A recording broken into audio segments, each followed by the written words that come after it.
Hey guys, it's Carolyn.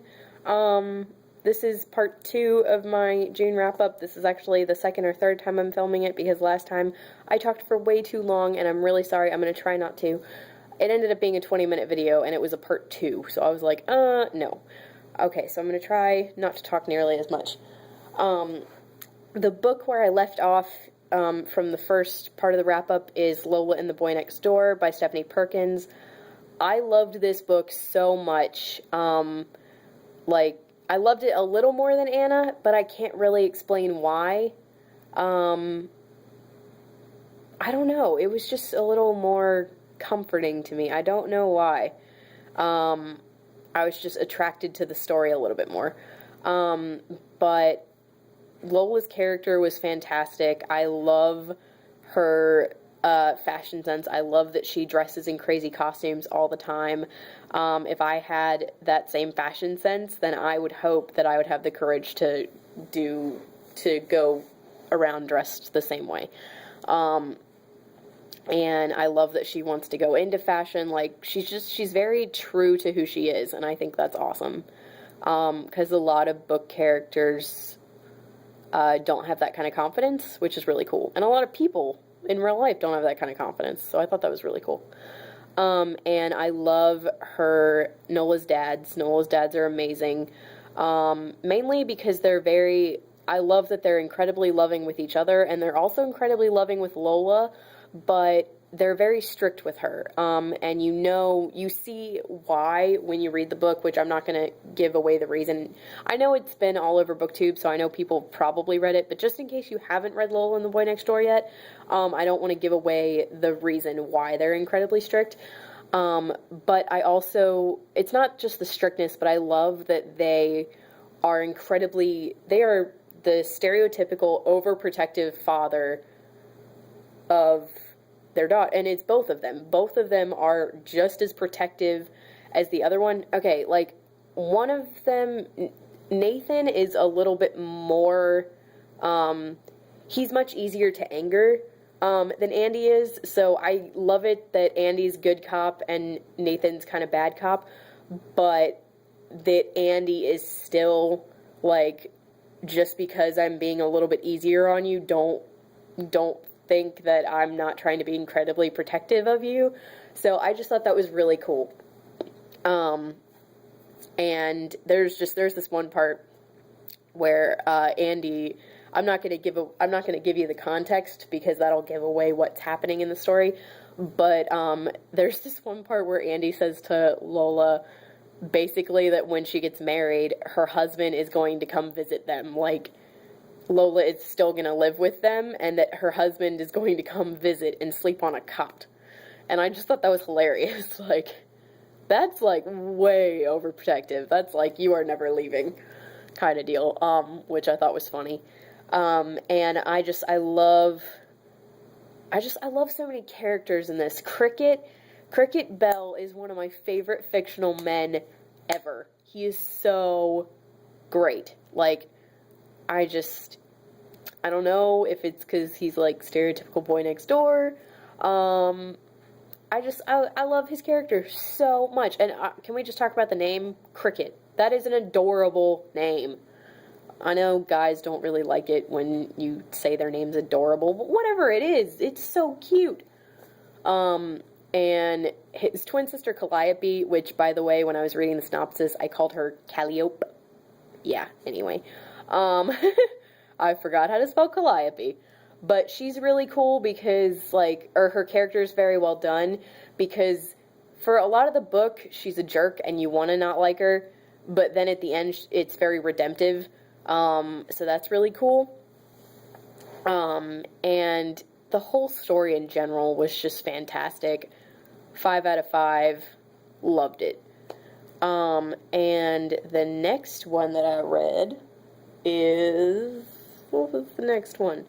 Oh, one thing that I need to talk about real quick is I did check out Casual Vacancy by J.K. Rowling from the library, and no. Nope. I know that there are two booktube camps with this book. There is the camp that are like, hey, it's fantastic, it's great J.K. Rowling, and then there's the other group who's like, we were expecting Harry Potter, and it wasn't like Harry Potter at all, so it sucked. I am in neither of those groups. Because I was not expecting it to be anything like Harry Potter, at all, because I was like, it's an adult book. If she's writing an adult book, it's not going to be anything like Harry Potter. It's not going to be magical, it's going to be normal, like, no. So I went into it expecting it to be its own unique thing. So I was expecting to love it.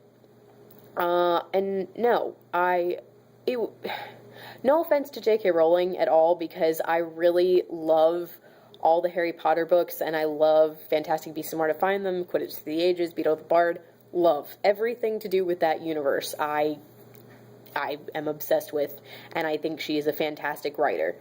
However, with this book, I felt like she was like, oh, I'm writing an adult book for the first time, which means I have to cram every adult issue into the same story. Drugs, I think adultery, there was a lot of cussing. Everybody was like backstabbing everybody else. There were incredibly, mentally abusive parents. There were several mentally abusive parents in this. And there was only one character who I even felt remotely sorry for. And okay, I'm gonna go ahead and admit I got 100 pages in and had to stop. Like, that's how terrible it was for me. And I felt bad because part of me was like, I really should finish this, but then the other part of me was like, why? Why do you want to continue reading something that you really don't like? So I didn't. I returned it to the library after reading 100 pages. But yeah, one character that I feel sorry for, and that was the closest I came to being connected with any of these characters. Like, no, I'm sorry. So, I mean, I know that a lot of booktubers enjoyed Casual Vacancy, and I completely respect your opinion, and the fact that you love it, I think that's awesome. But for me personally, it was just way too much, and I couldn't handle it. And I was just like, whoa, this is depressing, and I need to put it down. So, yeah. So that's that with Casual Vacancy. Next, I read Lost in Austen, which is a create-your-own Jane Austen adventure book, and it is by Emma Campbell Webster. And I gave this book 4 out of 5 stars. And what it is I'd never heard of adventure books before. Okay, sorry, I was just checking my time. I had never heard of adventure books before then, and, or before this one. And so what it is you start out with all these different categories, and they're all Jane Austen type categories, like accomplishments, connections, both superior and inferior, confidence, intelligence, and fortune. And with fortune, you start out with 50 points because you have to start out poor. And confidence and intelligence, you start out with 200 points each. And then accomplishments and connections, you don't have any of those to start with, and you just gain those as you go along. And as well as accomplishments has another category called failings. And you actually end up getting a lot more of those as you're being tested. But what it is you start out with all of those categories, and you start out reading as if you are Elizabeth Bennet in Pride and Prejudice at her home, Longbourn. And as you go, you meet Mr. Darcy, you meet Caroline Bingley, all of them, and you gain and lose points as you go. Like, I think one thing is your mother says something humiliating, so you lose 10 fortune points. Or something like that. And then as it continues, you start to have situations where you get to make the decision. Like at one point, you go when Jane goes to Netherfield because she's ill and Lizzie follows her, you get to decide which path you go on.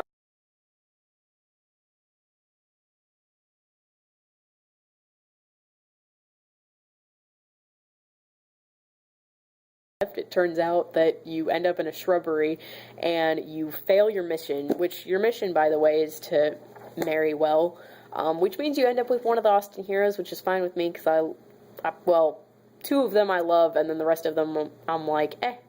But anyway, so yeah, what I did with this is I kind of treated it like sort of like a maze, where if you end up hitting like a hedge wall, you just turn around and try to find your way out again. And I took this 5 times, or 6 times, and the first 4 times I ended up with Darcy, and I was like, eh. But then at the very end of the book, she actually says, it's totally okay, like, if you don't like the marriage that you made, just go back and do it again. Which I know that you could have done that anyway, or that I could have done that anyway, but it's like, having the author's permission makes me feel like I'm not cheating, which is stupid. But anyway, and then throughout the book, throughout the tests, you end up in different Jane Austen book worlds. Like at one point you end up in Persuasion.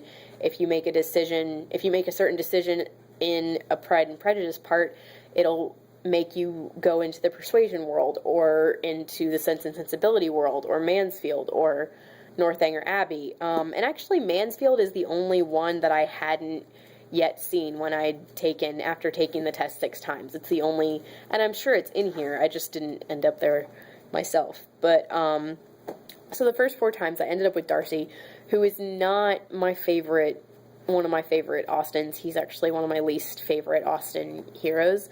And my 2 favorites are Colonel Charles Brandon and George Knightley.